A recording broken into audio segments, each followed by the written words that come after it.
Bom dia a todos. Nós vamos dar continuidade, ao nosso estudo bíblico. Os grandes heróis, da fé.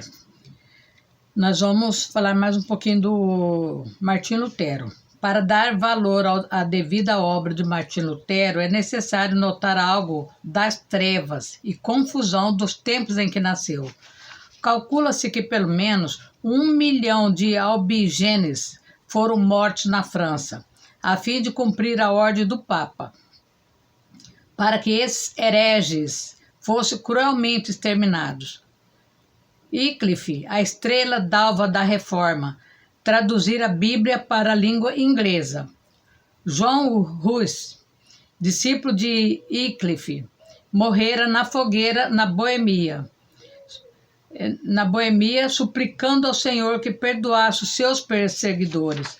Jerônimo de Braga, companheiro de Hus, também erudito, sofreram o mesmo suplício, cantando hinos nas chamas, até o último suspiro. Vocês veem, os 12 discípulos de Jesus teve mortes terríveis, quase todos. E esses grandes heróis, muitos também teve mortes terríveis. João Wesley, notável pregador de Erfurt, fora preso por ensinar que a salvação é pela graça, e seu frágil corpo fora metido entre ferros, onde morreu 4 anos antes do nascimento de Lutero. Na Itália, 15 anos depois de Lutero nascer, Savonara, homem dedicado a Deus e fiel pregador da palavra, foi enforcado, seu corpo reduzido a cinzas, por ordem da Igreja Romana, que nós falamos na leitura passada. Em tempos assim nasceu Lutero. Como muitos dos mais célebres entre os homens, era de família pobre. Dizia ele: sou filho de camponês, meu pai, meu avô, meu bisavô eram verdadeiros camponeses, eram tradicionalmente camponeses. A isso acrescentava: há tanta razão para vanglorizar-nos da nossa ascendência, quanto há para o diabo se orgulhar da sua linhagem angelical. Os pais de Martim Lutero, para vestir, alimentar e educar seus 7 filhos, esforçava-se incansavelmente. Naquele tempo trabalhava muito, muito e também ganhava muito pouco. O pai trabalhava nas minas de cobre. Era praticamente um trabalho escravo. A mãe, além do serviço doméstico, trazia lenha nas costas da floresta para aquecer, a casa. Os pais não somente se interessavam pelo desenvolvimento físico e intelectual dos filhos, mas também do espiritual. O pai, quando Martim chegou à idade de compreender, ensinou a ajoelhar-se ao lado da sua cama à noite e rogava a Deus que fizesse o menino lembrar-se do nome do seu Criador. Eclesiástico 12:1. Vocês ensinam seus filhos a orar à noite? A maioria não, A sua mãe era sincera e devota, ensinou seus filhos a considerarem todos os monges como homens santos e a sentirem todas as transgressões dos regulamentos da igreja como transgressões da lei de Deus. Martim aprendeu os 10 mandamentos, o Pai Nosso, a respeitar a Santa Sé na distância e a Sagrada Roma, e a olhar tremendo para qualquer osso ou fragmento de roupas que tivesse pertencido a algum santo. A base da sua religião formava-se que Deus é um juiz vingativo do que um amigo de criança. Deus é um juiz vingativo do que um amigo de criança. Mateus 19:13.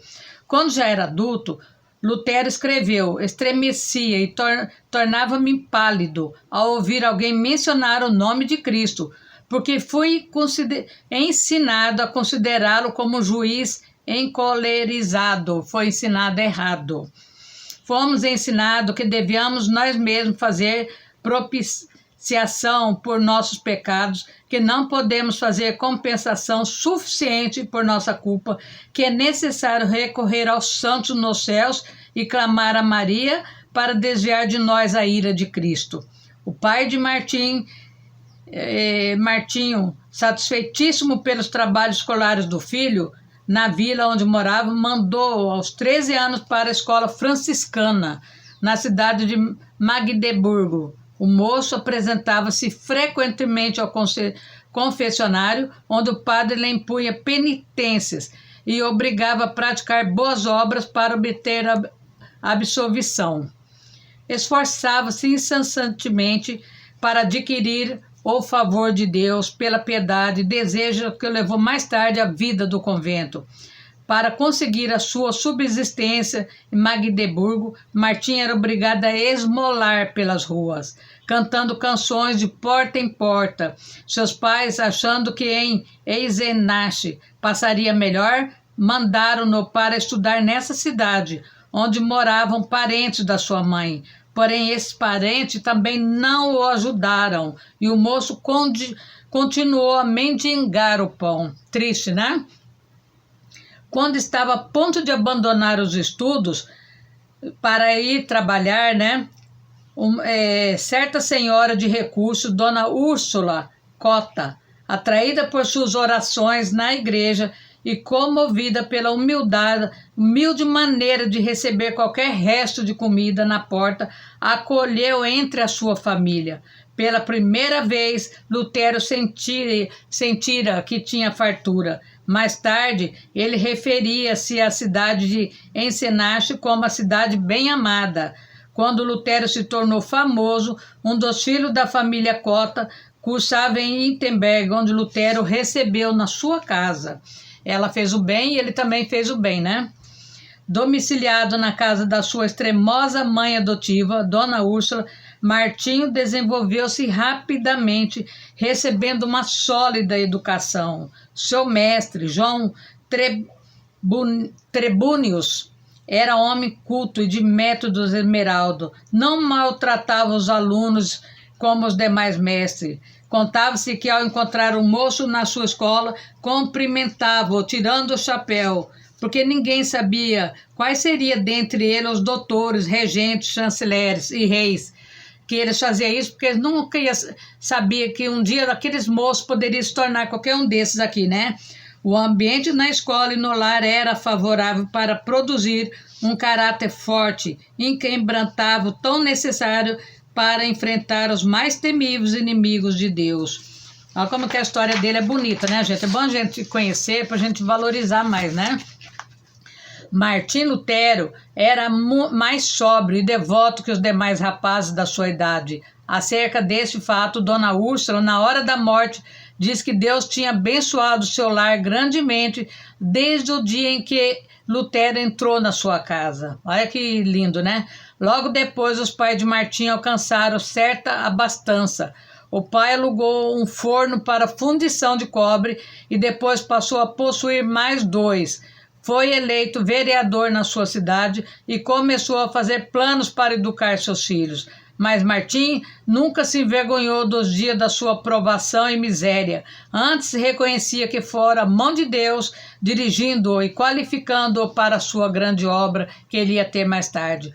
Como poderia alguém, depois de homem feito, encarar fiel e destacadamente, né, as vicissitudes da vida, se não aprendesse por experiência enquanto era jovem? Você aprende as coisas quando você é mais jovem, né? Aos 18 anos, Martim ansiava estudar na universidade. Seu pai, reconhecendo a idoneidade do filho, enviou-o a Erfurt, centro intelectual do país, onde cursava mais de 1.000 estudantes. O moço estudou com tanto afinco que no final do 3º semestre obteve o grau de bacharel em filosofia. Com a idade de 21 anos alcançou o 2º grau acadêmico e de doutor em filosofia. Os estudantes, professores e autoridades prestaram-lhe significativa homenagem. Então aqui está como que foi que ele começou, né? E o que fez para ele mudar a vida dele. Tem mais coisa para falar, mas vai ficar muito comprida a história dele. Então nós vamos falar as coisas mais que ele começou a trabalhar, né? Que ele começou a fazer vigia, oração, né? Depois ele fazia muitos jejuns prolongados, privações severas e Isso aí não foi muito bom para a saúde dele, né? Aí ele começou a despertar mais. Ele se sentia fraco também, oprimido pelas pressões. Aí, um dia ele até perdeu os sentidos e caiu por terra. Aí os outros monges de onde ele estava o acharam, admirados novamente da sua excepcional piedade. Lutero voltou a si depois de um grupo de coristas o haver rodeado e cantando, né? Que ele foi melhorando. Nessa altura, até o vigário já estava meio preocupado com a saúde dele, né? Então, nós vamos ver que ele fazia tudo com dedicação e respeito pelo nome de Jesus. Depois depois da corrupção generalizada que viu em Roma, né, a sua alma aderiu à Bíblia mais do que nunca. Ao chegar novamente ao seu convento, o vigário-geral insistiu que desse os passos necessários para obter o título de doutor, né? Mas Lutero, reconhecendo a grande responsabilidade perante Deus e não querendo ceder, disse: não é de pouca importância que o homem fale em lugar de Deus. E ele resistiu mais um pouco, né? Seja assim, em nome de Deus, pois o Senhor também necessita no céu de homens dedicados e hábeis. O coração de Lutero, elevado à dignidade de doutor em teologia, abrasava-se ainda mais no desejo de conhecer a Sagrada Escritura e foi nomeado pregador da cidade de Wittenberg. Os livros que estudou e as margens cheias de anotações que escreveu em letras minúsculas servem aos eruditos como exemplo de como cuidadosa e minuciosa estudava tudo, era a mão de Deus, né? E tudo ele fazia para agradar a Deus. Aí nós vamos ver depois, né, que ele lutou muito para mudar tudo que ele achava que não estava dando certo, né? Em agosto de 1518, Lutero foi chamado a Roma para responder a uma denúncia de heresia. Contudo, o eleitor Frederico não consentiu que fosse levado para fora do país. Assim, Lutero foi intimado a apresentar-se aos Augsburgo. Eles te queimarão vivo, insistiram seus amigos. Lutero, porém, respondeu: se Deus sustenta a causa, ele será sustentada, né? E ele teve que lutar muito naquilo que ele acreditava e na reforma que ele queria fazer, né? A reforma que ele achava que era necessário para as coisas de Deus. Ele foi um grande reformador da palavra de Deus. Então nós vamos ver, conta-se que no dia que ele foi, na ocasião de Lutero, transpor a porta para comparecer perante a dieta, o veterano colocou a mão no ombro do reformador e disse: pequeno monge, vais a um encontro diferente que eu ou qualquer outro capitão jamais experimentamos, mesmo nas nossas conquistas mais ensanguentadas. Contudo, se a causa é justa e sabeis que é o avanço em nome de Deus, não temas nada. Deus não te abandonará. O grande general não sabia que Martim Lutero vencera a batalha em oração e que entrava somente para declarar que já havia vencido os seus maiores inimigos. Então, aqui está, que quando você coloca Deus na frente e ora, pede para Deus, Deus vai na frente te abençoando, né? E muda a sua história. Então ele foi um grande reformador, a história dele é muito extensa, mas a gente pode ver como que Deus cuidava dele, né? E ele sempre foi muito fiel a Deus. É isso que Deus quer, de pessoas que põem a causa de Deus em primeiro lugar, tá?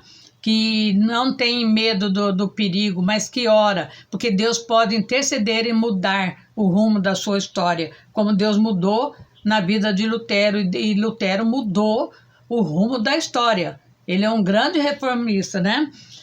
Então nós vamos... E ele é estudado até hoje em todas as faculdades, em todos os lugares, tá? Vamos fazer uma oração, aí nós vamos seguir em frente, tá? Com nossos estudos.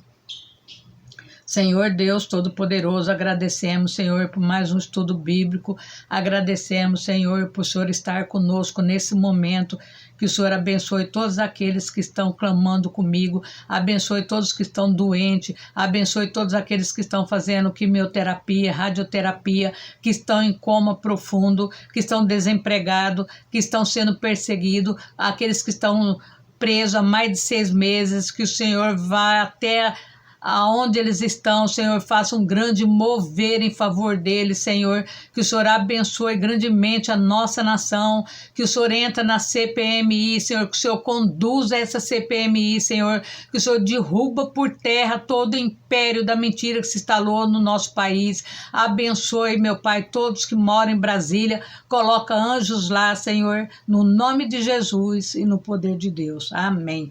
Muito obrigada, até amanhã, fica com Deus, tá?